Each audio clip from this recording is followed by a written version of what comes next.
Yeah, I just happened to be sitting here saying I'd like to make a video. There's nobody's making any video, so let's do this guy's video. Yeah, it's kind of useless, kind of mishmash, but this is the human race, this mishmashy kind of bullshit. Hello, everybody. Hello. I wanted to discuss a new philosophical concept that was introduced to me in a YouTube comment today. Yeah, it's really not that new. I mean, in concept, lots of people have been down on life for a long time. Yeah, there's been a lot of people who said, hey, you know what, this is all kind of crap. And yeah, of course it got killed because the religious people said, you can't be dissing God's creation. Under my video. I mean, you could imagine, if you used your imagination, for something besides fantasies that, you get off on. But if you actually used it in a more constructive way, you could actually imagine and say, what would the world be like if religion didn't own its ass, for the last, 1,000 years?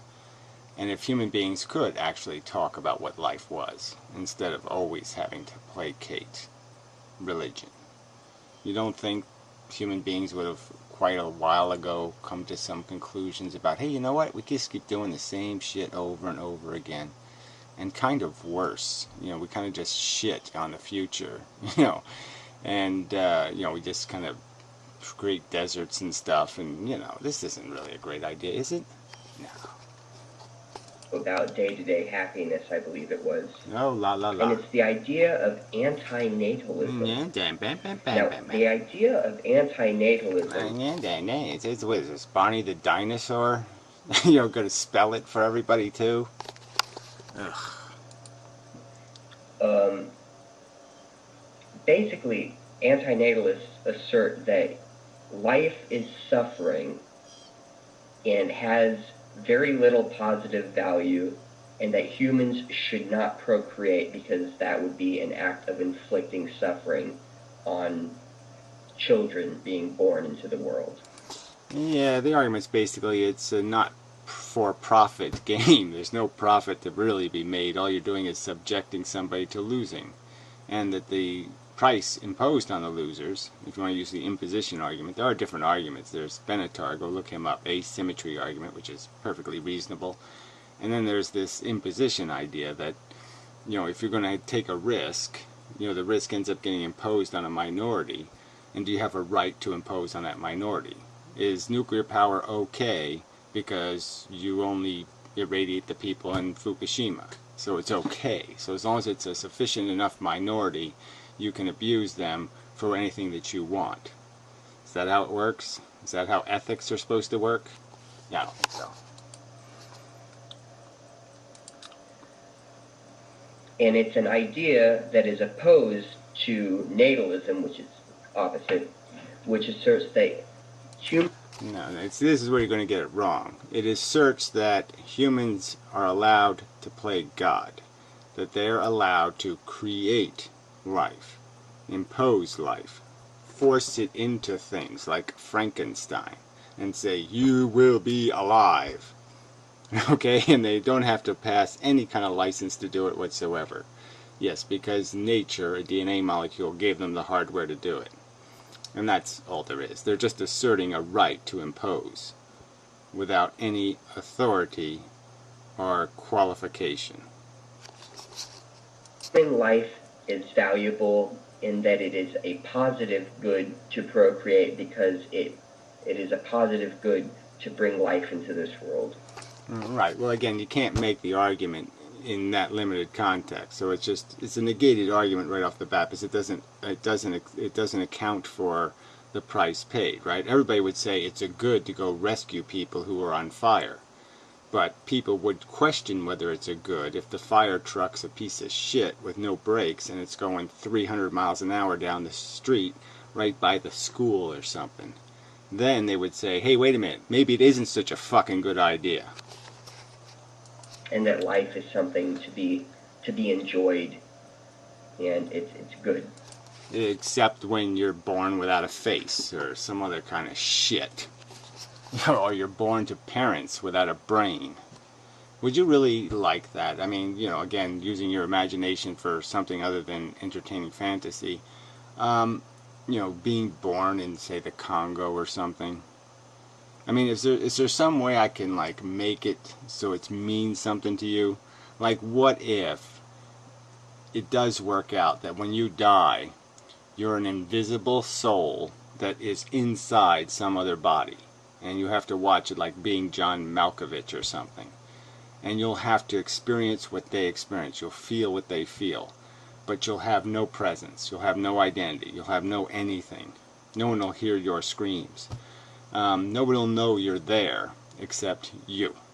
And you'll have to just go through it and live with the noise and the stench and the smell and the stupidity. If I did that, then would you understand, or then would it mean something to you? To be born in the Congo, have fucking worms coming out of your ass and such? I don't really have a dog in this fight. I would consider myself an a-natalist. Yeah, whatever. Pussy bullshit. Excuse the, slight if there's one there. But I mean, it's just stupid. There's an obvious ethical question. I mean, it's kind of just obvious. Okay? You're creating life. You're responsible for its welfare. To say you don't have a horse in the race is just kind of silly. How do you think you got in the race? It's because somebody made a decision for you. And so would you want your parents to make the same decision if they had 50 less IQ points? If they lived in 1/10 of the house that you grew up in? If they had 1/5 of the property or something? I mean, how bad do I have to make it before you get it? That, yeah, maybe you wouldn't want somebody in that position making a decision for you, or giving you the gift of life.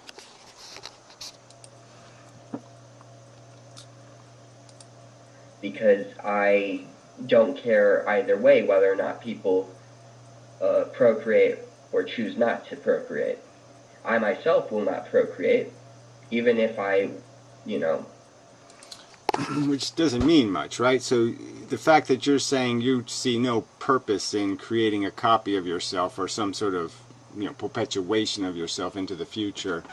But the point is that we know how this game works on planet Earth. Okay, and the game works on planet Earth this way. It doesn't matter what you do. Okay, because somebody else is going to do it. So it's kind of a gauntlet, right, of human behavior. And the fact is, let's say it's a rat and it's going across in front of us and we're all lined up. And you say, I'm not going to throw a dart at the rat. Well, if 5 out of 10 of the people ahead of you are going to throw darts at the rat, the rat's going to get darted. And so, there's a point where you have to say, well, don't they have to have a reason to do that? A reason that's better than my judgment that there is no reason to throw a dart at the rat? That it's a bad thing, that's just totally unproductive and unconstructive? And shouldn't they be obligated to come up with something that's going to say to me, oh, okay, I see why they have a reason to throw a dart at a rat. But if they don't have a reason, if they say something like, God says I can, that maybe you should say, wow, that's really not a good enough reason. And if I decided not to throw the dart, I probably should.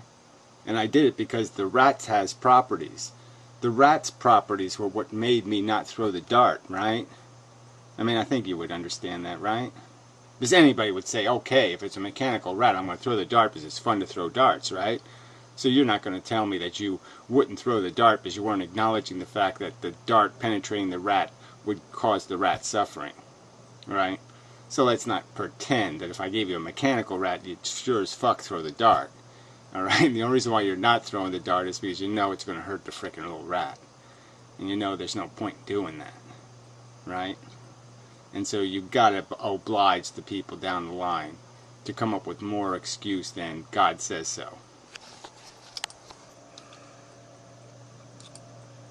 Even if I pursued women, I would still not want to have children, because that's just I don't think they are conducive to a person like myself's happiness. Did I say that right? I don't think that being a father would be conducive to my happiness. I just think they cost too much money. They They cost too much time. I don't think I would get any pleasure out of, All right, so the subject isn't about you. I guess you didn't get that part. The subject is about the ethics of procreation and what you should imagine for a moment. Again, using your imagination. Imagine that you could make a profit off of a child, that it was likely that you were going to get $10,000 in gold for every year it was alive after the year 18. So let's say there was a 90% chance you were going to get $10,000 a year in gold, okay, to get a kid to 19 years old. Then is the equation different? Then is it profitable enough to you? How high do I have to make the bounty? $1 million a year? Whatever the bounty is, I'll pay it. And then now you have a personal incentive. Now can you understand that you are obligated to say ethically that you have a right to exploit a child for profit? And that's what you would be doing, exploiting a child for profit. Right? Because you've just declared that you don't have any use for them otherwise. So your only purpose would be for your own personal gain, and you would tell me that I'm supposed to accept people having children for profit. But let's not be fooled. That's what's happening in the real world right now, asshole. Playing baseball in the backyard or fathering a child, watching them grow up. The thought of it does not appeal to me at all. I'm way too egotistical, way too selfish to do that to myself, let alone father somebody who would be an unwanted child. I'm glad that I'm not going to make. Okay, so again, you're just not getting it, okay? The issue is that you live with the human race, and the human race is doing things right now. And they're having lots of unwanted children right now. Okay, they're treating children shabbily. They have a national debt of $20 trillion, okay? They're basically handing their kid a huge, giant, preposterous burden to pay. So it's happening right now to those kids. You're saying you wouldn't do it. Well, why are you allowing somebody else to do exactly the same thing? It's still going to get done. If you gave a shit, okay, if you have enough volition to say, I wouldn't do that, even for some gold, then at least you should be able to turn to the asshole next to you and say, if you're going to do it, you're going to have to give me a goddamn reason that's better than mine. Make that mistake, like so many people do. But as for being a natalist or an anti-natalist, both positions are basically two sides of the same coin. Well, that phrase never even means anything, right? You could say two sides of a same-sided coin, but there are different sides on coins. You have to somehow explain that it's the same thing on both sides, and that doesn't really say it. That cliche is kind of just bullshit. And quite frankly, it's just so overused, right? I mean, you can't get more on opposite ends than somebody who says, yes, I'm pro-rape, and somebody says, no, I'm anti-rape. And to say it's the same thing is kind of idiotic. Sorry. And the reason why I say that is because both positions are concerned with humanity as a whole. Now, that's the joke, right? I mean, that's a laughable statement, right? I mean, go show me the kid who was born under those circumstances. They were born because somebody cared about the human race.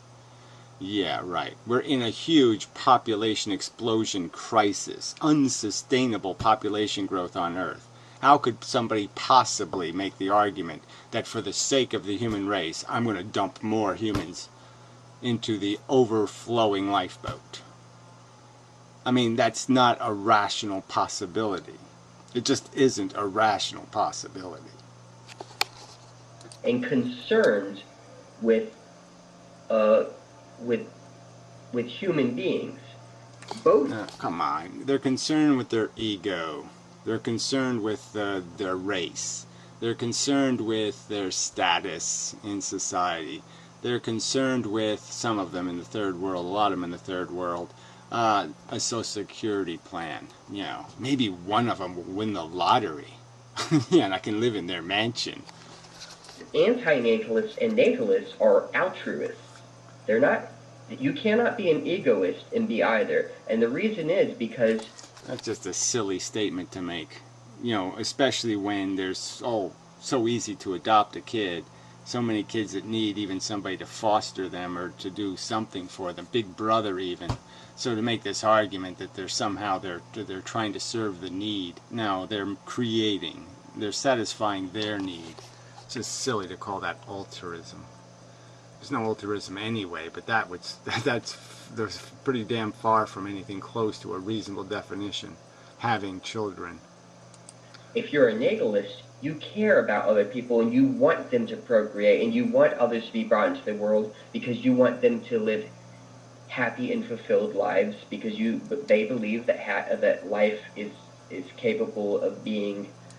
Yeah, well, that's not really the issue, is it? What it's capable of being? Oh, gee, my son will be president of the United States. I mean, really, we should just accept people having silly delusions. Is that how then that's supposed to be acceptable? Well, okay, we'll just accept preposterously silly delusional thought as a justification for pretty much the most aggressive action you can commit. I mean, next to ending somebody's life, creating somebody's life is kind of the biggest in-your-face kind of activity you can get involved in. And you're saying somebody, it's perfectly reasonable if they have a completely delusional perception of reality and think every child is going to be happy, and no one's going to die in wars, and no one's going to get cancer, and no kid ever is born without a nose or some other thing.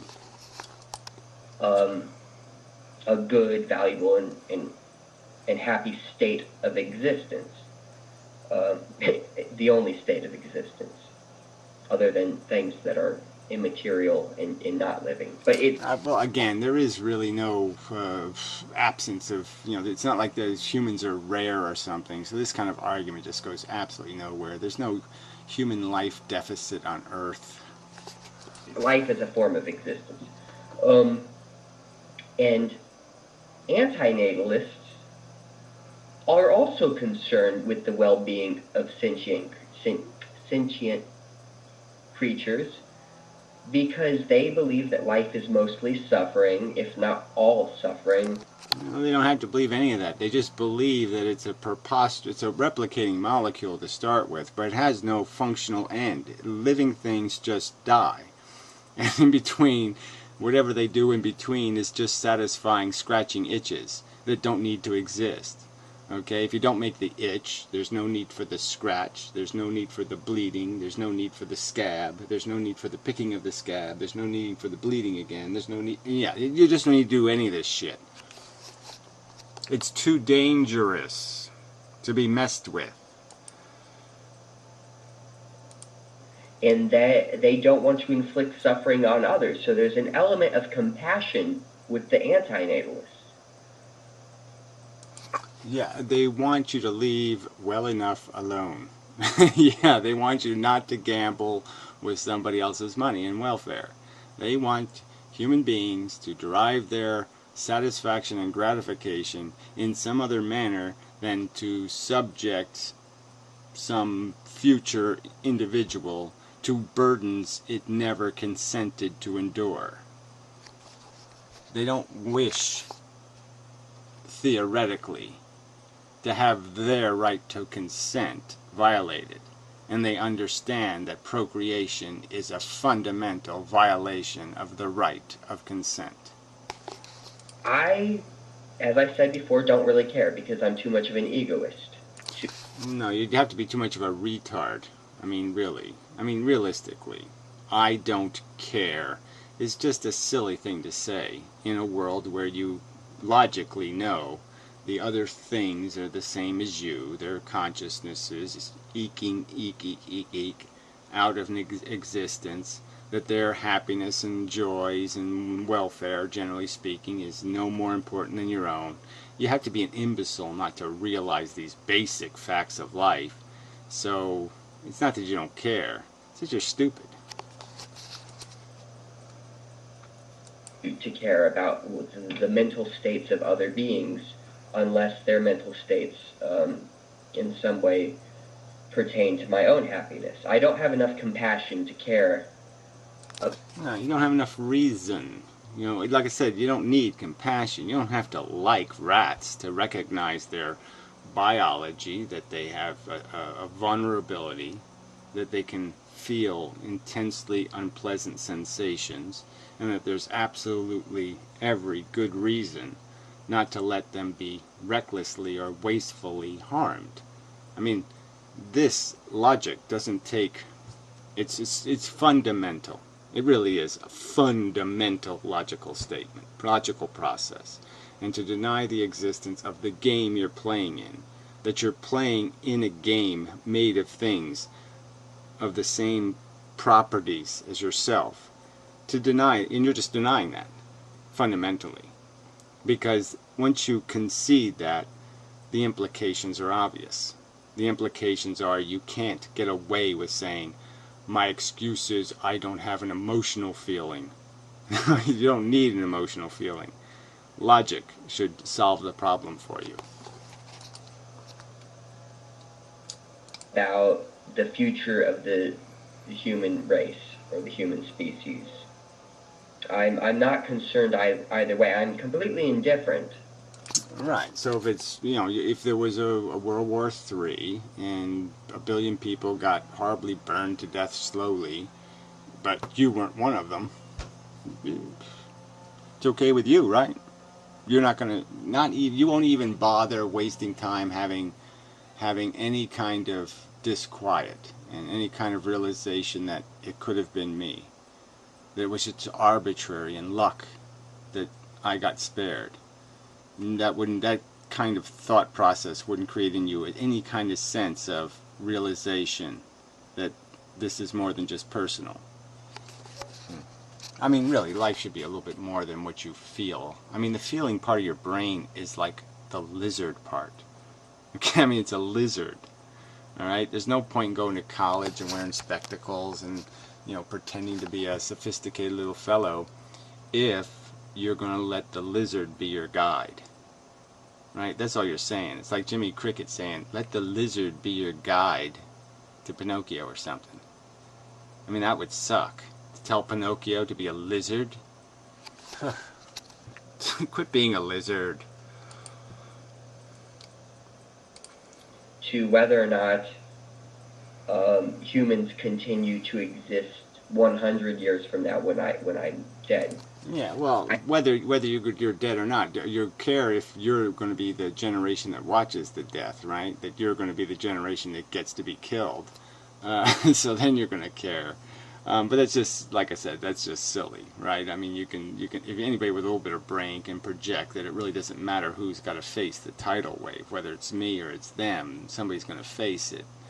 And you know, it's just silly for me to say it's okay if it's them and it's not okay if it's me. That's illogical. You understand that that's illogical. It's not just I don't care. It's illogical.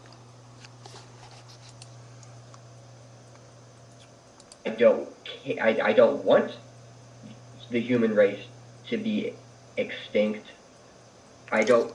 Yeah, why don't, you know, okay, so you don't want them to be extinct and you don't want them to live. You don't have any want in that I can understand, having no horse in that race, I guess, to a point. But I mean, not to recognize that you may be born in the Congo and be shitting worms right now instead of talking on a YouTube video.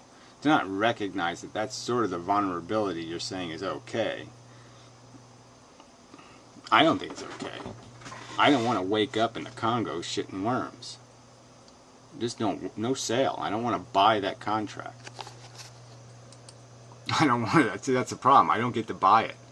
It's shoved in my face. It's nailed to my forehead. That's how the imposition works. They don't ask permission. They just pop you out of a gooey vagina and say, tough luck, shithead. You rolled worm eyes. Actively hope that it becomes extinct.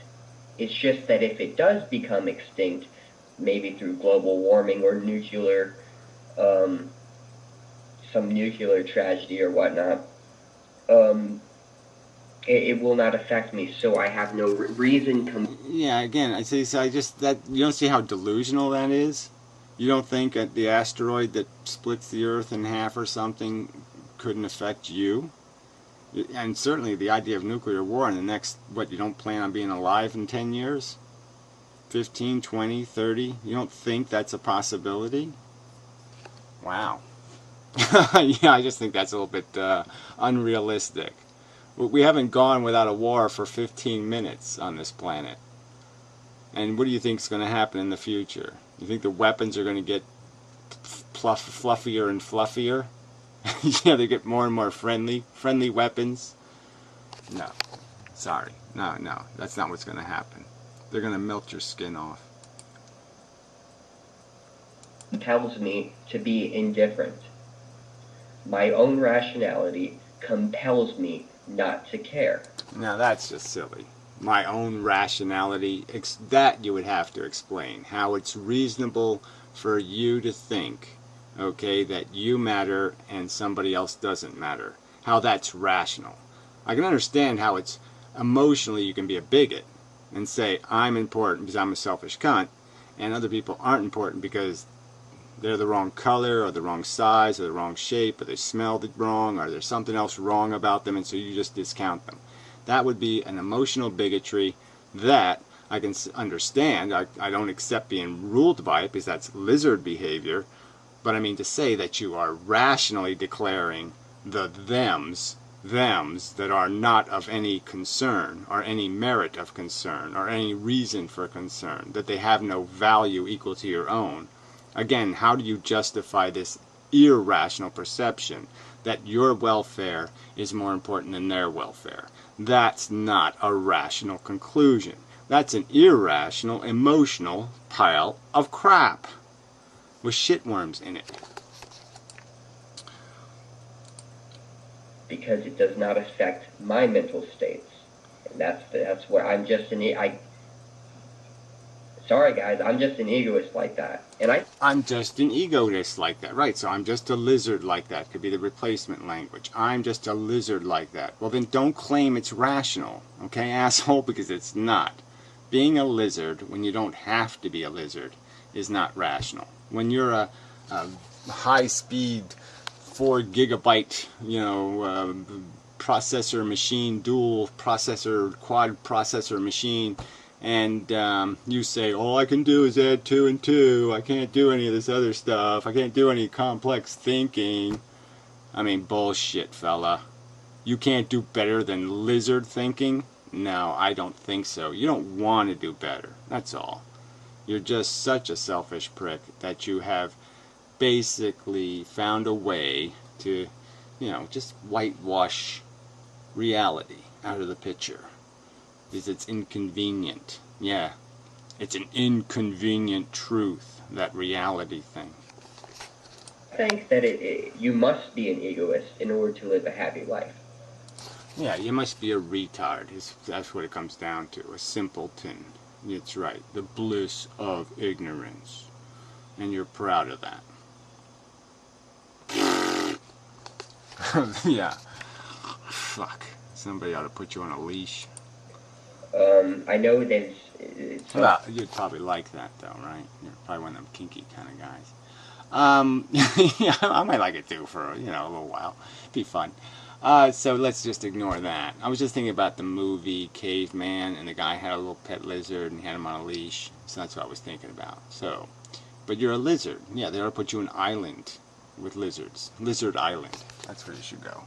People, cringe and disgust at such a thought that one could be indifferent to the existence of the human species, but that's just the way it is. Deal with it.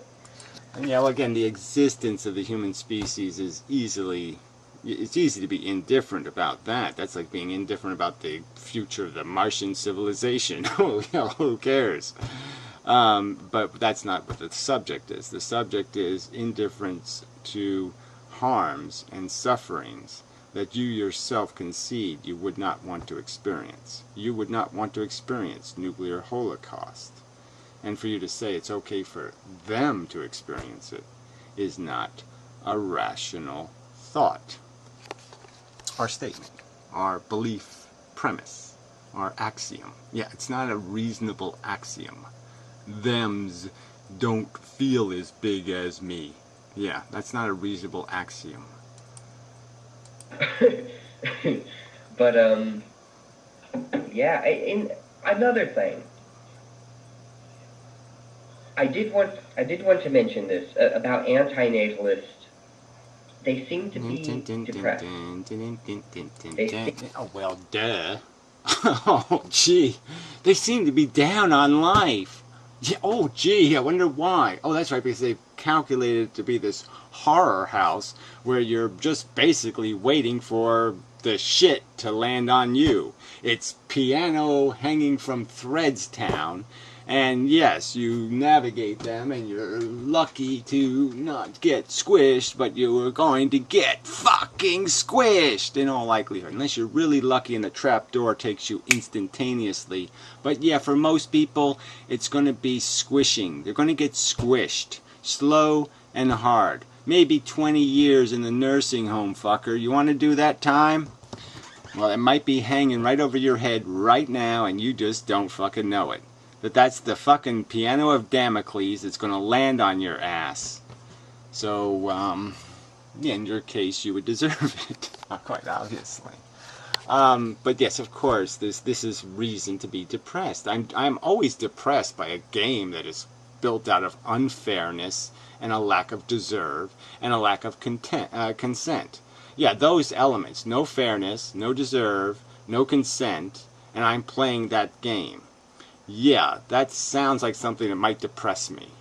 Because I'd like to win a fair fight. I'd like to get what I deserve. And I'd certainly want to I want to have the right to consent to play a stupid game. Seem to be,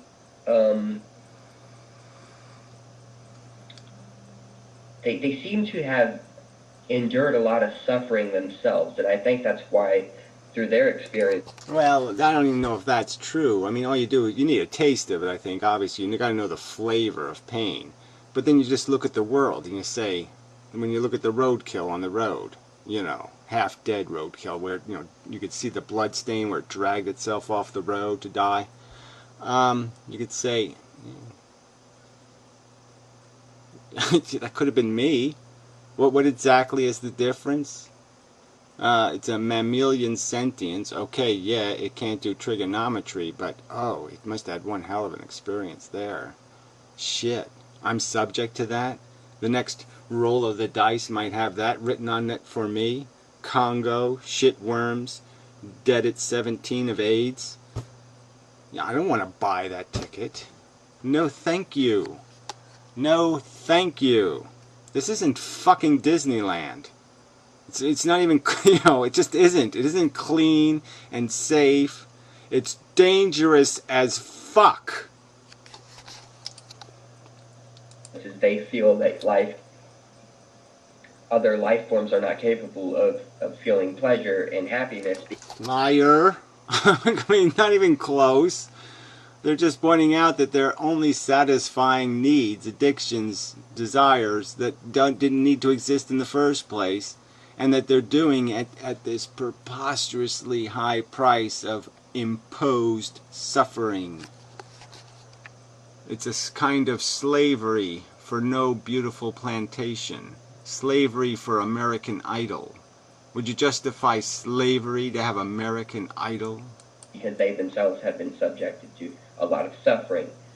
And they're somewhat nihilistic.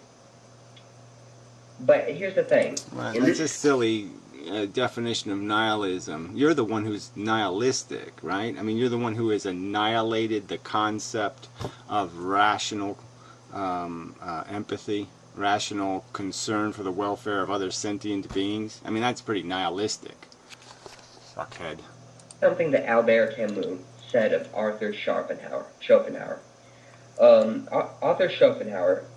So you have these quotes, but you had no clue what anti-natalism is. But you certainly know that Schopenhauer was pretty down on life. So obviously I think you knew the philosophy existed out there. Yeah, I think you did. I hope I'm pronouncing his name right. What are you doing? Reading Wikipedia pages here? What the fuck are you doing? Praised suicide, even though he himself never committed suicide. I think he lived to be a very old man. And yeah, his father committed suicide, though, so I guess that gives him some credibility on the subject. Albert Camus said about Arthur Schopenhauer, that tells a lot about Arthur Schopenhauer, that he would not kill himself, but he would advocate suicide. He wasn't really a man of integrity. Well, I'm sorry. I mean, that doesn't make any sense at all. Killing yourself isn't like going to the grocery store and buying carrots.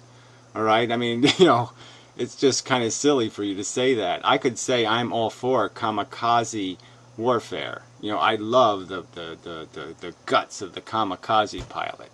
But I could say I'm too big a pussy to be one. Couldn't I do that?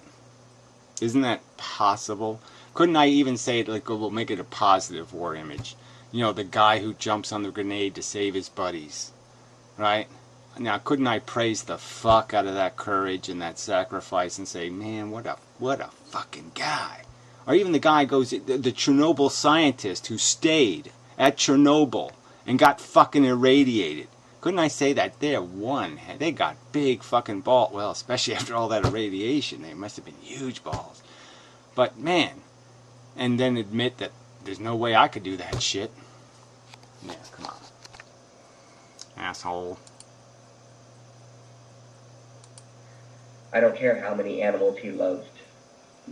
He also had a very perverse understanding about pleasure being the absence of pain and nothing positive, which is... Yeah, well, that's the pre-existing condition. It's called tension, irritations, that kind of thing. They're just subtle. And pleasure is basically escaping those. So the things that make you happy are things that relieve tensions they're there, but you really don't know them. It's like, say I'm kind of poor. Realistically, I am very poor. And if I walk down the street and I find $10,000 in gold that some asshole got run over and rolled out of his pocket, and it's going to make me happy. Why? Because it relieves burdens that are on top of me. Financial burdens are relieved. You see how it works? So most pleasures are relieving the compressions, the burdens of deprivation and absence and inferiority. And like, say you're an athlete and you just can't get that extra 10 seconds you need to make it to the next tier, to be a gold medal contender. And so you're just struggling to get those 10 seconds, and you're failing, but it makes you happy when you finally succeed. See, because you get rid of the burden of your failure. Get how it works now? And true, given the existence of endorphins. Endorphins. Endorphins. Yeah, well, guess what? The function of the brain, the fact that it can anesthetize you, right? That's what you get pleasure from. Most pleasure drugs are a kind of anesthetic, certainly the opiates. So, fail, I guess is the argument I would use, right? Fail on that argument. Fucking idiot. Anyway. Fucking jerk and idiot. Jerky idiot. And other feel-good chemicals. Those Jerky prove that idiot. pleasure is positive. Oh, it's proved. No, it's not proved anything, you silly person. Again, those elations, ecstasy style drugs, again, all they're doing is taking away the inhibitions, taking away the oppressions of your own perceptions of self degrading of yourself. And that's why the people on those drugs often become so dangerous, is because their egos are released, because it takes away inhibition forces, it takes away the compressing tensions.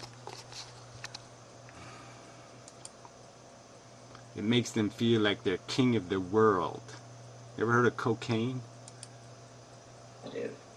They prove that pleasure is not simply the absence of pain. And out goes Buddhism, and out goes all of whatever he wrote in Will and Representation and whatever nonsense. Yeah, whatever. I think you're just being, now you've lost all kind of credibility, right? To sit there and say that this is all I need to make a proof claim on the function of human psychology, it's too lame. I'm just sorry, it's just too lame an evidence to say that somehow you have proven that you could create happiness in a sentient organism without first creating deprivation. That you could somehow create a satisfied hunger without first creating the hunger.